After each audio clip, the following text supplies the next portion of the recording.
আজকে আমরা চতুর্থ শ্রেণীর একটা মাস এবং বছর এই নিয়ে যে একটা সমস্যা হয় অনেক সময় বিয়ে করতে গিয়ে, সেরকম একটা সমস্যা নিয়ে আলোচনা করি। দেখুন, এখানে লেখা আছে অহনার বয়স 9 বছর 7 মাস এবং নিশার বয়স 12 বছর হলে তাদের বয়সের পার্থক্য বলে।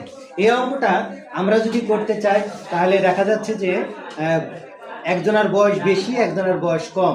এখানে কার বয়স বেশি বলতো? কার বয়স বেশি? নিশার বয়স বেশি। নিশার বয়স কত? 12 বছর। আর অহনার বয়স 9 বছর 7 মাস। এখন একটা জিনিস অদ্ভুত বিষয়, যেখানে কোন মাসই নেই, তাহলে এই মাসটা আমরা বাদ দিব কিভাবে? এখানে বাদ দিব কিভাবে? এটার যখন আমরা দেখছি যে কোনো ওয়ে নাই, তখন আমরা এটা শূন্য দিয়ে পূরণ করবো। এই জায়গাটা শূন্য মাস। আর এখন এই শূন্য মাস থেকে তো আমরা 7 মাস কখনো বিয়োগ করতে পারি না। সে কারণে আমরা এই শূন্য মাসের এই জায়গাতে 1 বছর এখান থেকে ধার নিব। এই 9 থেকে যদি 1 বছর ধার নিই, তাহলে 1 বছর সমান 12 মাস, আর এই শূন্য মাস দুটো যোগ করলে 12ই হয়। এবার কিন্তু দেখো, এখানে কিন্তু শূন্য থাকবে এরকম না, এখানে কিছু নাই বিধায় আমরা শূন্য ধরলাম।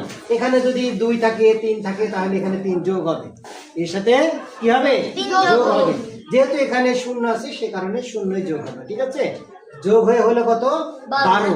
এবার 12 থেকে যদি আমরা 7 মাস বাদ দিই, 12 থেকে যদি 7 মাস বাদ দিই, অর্থাৎ বিয়োগ করি, যদি বাদ দিই তাহলে কত হয়? 7 আছে, কত হলে 2, মানে 12 পাবো, তাহলে 5।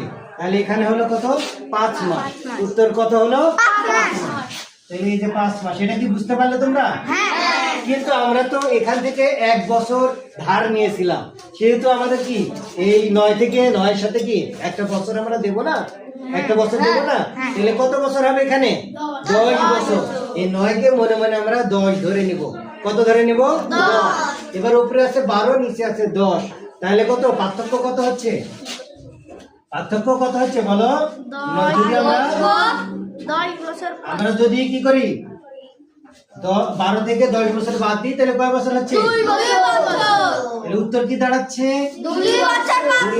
2 বছর 5 মাস। অর্থাৎ নিশা 2 বছর 5 মাসের বড় কার থেকে? অহনা থেকে। বিষয়টি বুঝতে পারলে সবাই? ধন্যবাদ।